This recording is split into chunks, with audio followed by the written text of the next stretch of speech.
US President Trump's offer to resettle white South African farmers as refugees has been met with skepticism by many in the community. Now, despite Trump's claims that white South Africans are facing persecution, several prominent Afrikaner groups, including Afriforum and the Solidarity Movement, have rejected his offer. And this is after South African President Cyril Ramaphosa defended his country's land reform policies.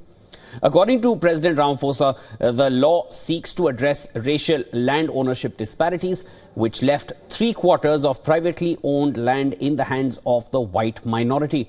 The law made it easier for the state to expropriate land in the public interest. The move sparked an international concern, with US President Trump signing an executive order cutting all financial aid to South Africa.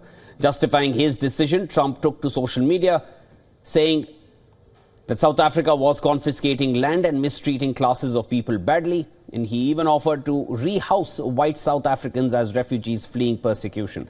The order signed by him provided for resettlement in the US of Afrikaners in South Africa who are victims of unjust racial discrimination as refugees. They are mostly white descendants of early Dutch and French settlers who own most of the country's farmland. Despite Trump's offer, many white South Africans and Afrikaner groups are choosing to stay in their homeland and address the historical injustices of apartheid. We have to state categorically, we don't want to move elsewhere. We are not going to ask our children now to move to another country. The fact is, our ancestors worked hard to make sure that we as a people are formed down the southern tip of Africa. We're not going to disrespect that. We also have the interests of future generations in mind. We also have to make sure that our culture is transferred to future generations. We may disagree with the ANC, but we love the country. As in any community, there are individuals who wish to immigrate.